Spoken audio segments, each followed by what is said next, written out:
Bismillahirrahmanirrahim. Assalamualaikum warahmatullahi wabarakatuh. Alhamdulillah. Alhamdulillahilladzi arsala rasulahu bil huda wa dinil haq lizzaru ala dini kullihi wa kafa billahi syahida. Asyhadu an la ilaha illallah wahdahu la syarika lah wa asyhadu anna nabiyyana Muhammadan abduhu wa rasuluh la nabiyya wa la rasula ba'dah. Allahumma shalli ala sayyidina Muhammadin wa ala alihi wa sahbihi ajma'in. Para pemirsa Multaqo TV rahimakumullah, insyaallah pada kesempatan kali ini kita akan sedikit banyak mengulas tentang Hagia Sophia atau Hagia Sophia. Perlu dipahami kita sekalian, Hagia Sophia atau Hagia Sophia adalah sebuah masjid yang sebelumnya dari gereja katedral Romawi Timur, di mana peristiwa bersejarah terjadi pada tahun 1453. Sebagaimana hadis Rasulullah SAW pernah disampaikan, riwayat Imam Ahmad dan juga Al-Bukhari, Rasulullah SAW pernah bersabda, la tuftahinnal Konstantiniyah ala yadil rajulin fala ni'mal amir amiruha fala ni'mal jais dalikal jais. Konstantinopel akan ditaklukkan, yang memerintah itu adalah penguasa yang mulia dan tentaranya adalah tentara yang mulia. Hadis ini diungkapkan oleh Rasulullah SAW, kemudian kira-kira 850 tahun kemudian terwujud melalui tangan seorang pemuda yang umurnya hanya 21 tahun sebagai sultan, dialah Sultan Muhammad Al-Fatih. Pada tahun 1453, Sultan Muhammad Al-Fatih membuktikan bisarah Rasulullah ataupun kabar gembira yang disampaikan oleh Rasulullah SAW tentang penaklukan Konstantinopel sebagai wujud adidaya, yaitu kerajaan Bizantium atau Romawi Timur. Peristiwa bersejarah ini adalah bagaimana kekuasaan Bizantium yang cukup lama itu akhirnya bisa ditaklukkan oleh seorang sultan muda yang berumur 21 tahun, yaitu Sultan Muhammad Al-Fatih. Perlu diketahui bersama bahwa Sultan Muhammad Al-Fatih adalah seorang pemuda yang luar biasa. Bagaimana didikan dari seorang ulama besar, yaitu Syekh A.A. Samsudin, membina sedari kecil, bagaimana disampaikan hadis Rasulullah tentang penaklukan Konstantinopel. Sampai kemudian suatu saat Sultan Muhammad itu diajak untuk menyusuri jejak-jejak para pendahulunya yang ingin menaklukkan Konstantinopel. Di antaranya adalah ditunjukkannya makam seorang sahabat Nabi, yaitu atau tabi'in, yaitu Abu Ayyub Al-Ansari. Meskipun beliau sudah cukup renta, umur lebih dari 70 tahun, beliau bersungguh-sungguh ingin menjadi bagian dari hadis yang disampaikan oleh Rasulullah tersebut. Maka beliau berusaha untuk melakukan Konstantinopel. Dan beliau meminta agar kalau beliau wafat, agar dimakamkan di tempat terjauh. Bagaimana pasukan ingin menaklukkan Konstantinopel. Para pemirsa Multaqo TV yang berbahagia, peristiwa bersejarah ini tentu bukanlah peristiwa yang sekedar untuk diingat. Bagaimana selama kurang lebih 57 hari, yaitu Sultan Muhammad Al-Fatih bersama pasukannya itu mengepung benteng Bizantium atau benteng Konstantinopel, di mana peristiwa itu adalah seorang Sultan Muhammad Al-Fatih mengirimkan beberapa pasukan ataupun delegasinya dari daratan, dari lautan, bagaimana cara untuk menaklukkan kokohnya benteng Bizantium. Para pemirsa Multaqo TV yang berbahagia, dan melalui darat itu Sultan Al-Fatih memerintahkan melalui Selat Tanduk atau Khon, itu dengan kapal-kapal. tapi ternyata adanya celah yang diberikan rantai yang cukup kuat, maka pasukan dari Sultan Muhammad tidak sanggup untuk menembus kuatnya benteng dari Bizantium di wilayah laut. Kemudian berpikir ulang bagaimana strategi Sultan Muhammad bersama pasukannya untuk menaklukkan kokohnya benteng dari Bizantium atau Romawi Timur. Nah, ada satu usaha yang perlu dicoba itu dengan melewatkan beberapa kapal dari 80 hanya 70 yang bisa lewat dengan diolesi dengan minyak ya. Kemudian dalam satu malam perahu yang cukup lumayan berat itu kemudian dilewatkan ke Bukit Galata sampai kemudian masuk ke wilayah dari Bizantium. Ternyata dengan usaha yang gigih, dengan semangat yang menyala untuk membuktikan bisyarah ataupun kabar gembira Rasulullah SAW, akhirnya dengan izin Allah 70 perahu itu bisa melewati Bukit Galata dalam satu malam.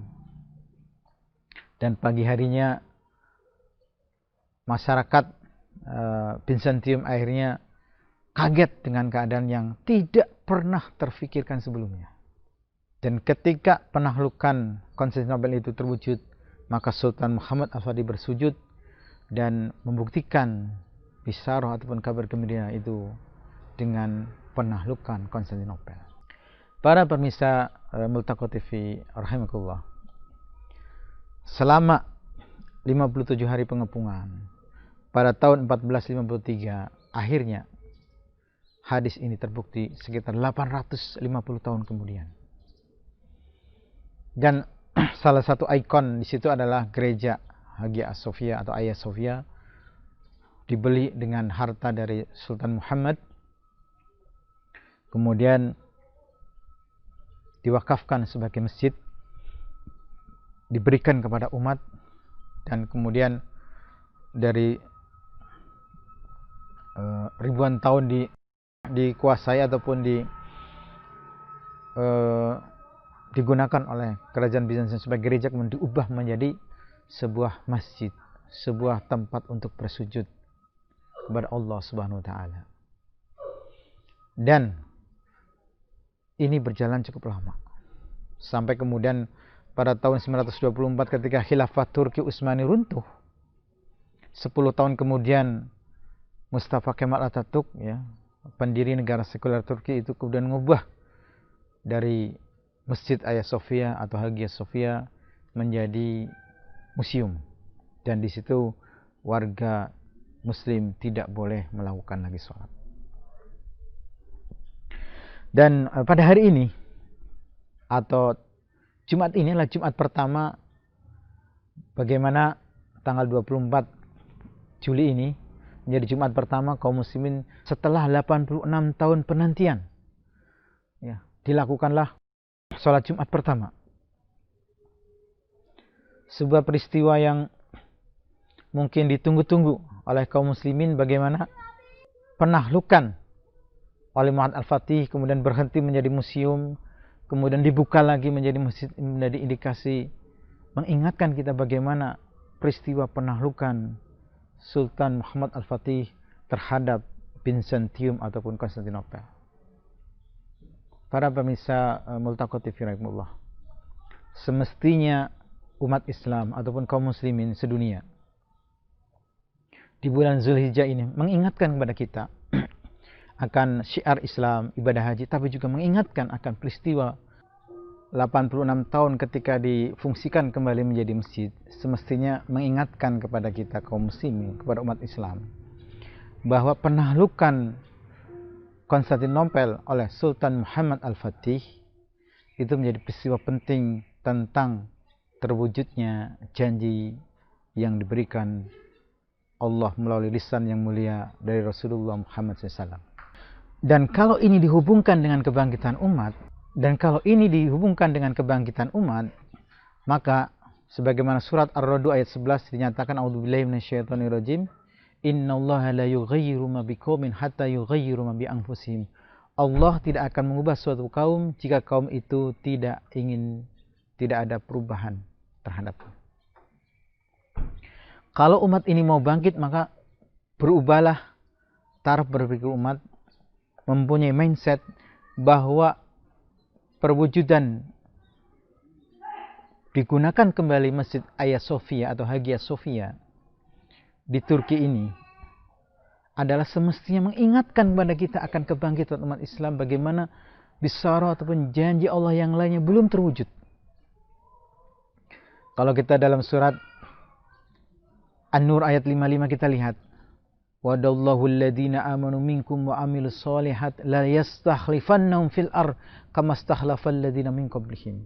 Allah berjanji kepada orang yang beriman dan beramal soleh akan memberikan istikhlaf, kekuasaan sebagaimana umat-umat terdahulu. Ataupun dalam surat As-Saff ayat 9, walladzi arsala rasulahu bil huda wa dinil haq lizaru 'ala dini kulhi walau karihal musyrikun. Dialah Allah yang telah mengutus Rasulnya menundukkan din ataupun ideologi yang lainnya meskipun orang-orang musyrik tidak menyukainya. Kalau mindset yang terjadi di dalam diri umat itu ada perubahan kebangkitan Islam dan semuanya ada kesadaran ke sana, maka ini adalah kesempatan kita untuk mengajak kaum muslimin agar bisa lagi mewujudkan kebangkitan Islam sebagaimana janji Allah yang diberikan melalui lisannya Rasulullah SAW melalui hadis di antara tadi. Dan janji kekuasaan Islam itu sangat banyak. Dalam nas Al-Quran tadi disebutkan, juga dalam beberapa hadis. Melalui etape ya, kehidupan manusia, masa nubuah, kemudian masa Khulafaur Rasyidin, ya, kemudian masa mulkan adhan, mulkan jabriyah, summa takunu khilafatan ala minhaji nubuwah. Ini adalah janji Allah melalui episode kehidupan, episode pemerintahan. Oleh karena itu para pemirsa Multaqat TV rahimakumullah, momentum ya menjadikan Masjid Hagia Sophia difungsikan kembali setidaknya mengingatkan kita akan kebangkitan Islam. Dan ada upaya pada diri umat, ada peningkatan taraf pikir bagaimana mindset ya. Kemudian Islam itu akan diraih ketika Islam ditegakkan, ketika syariat Islam kafah itu kemudian ditegakkan dalam kehidupan kita sehari-hari. Mudah-mudahan ini menjadi wasilah bagi kita ya untuk kembalinya kejayaan Islam. Demikian yang bisa Al-Fakir sampaikan. Hadanallahu wa iyyakum ajmain. Wabillahi taufiq wal hidayah. Assalamualaikum warahmatullahi wabarakatuh.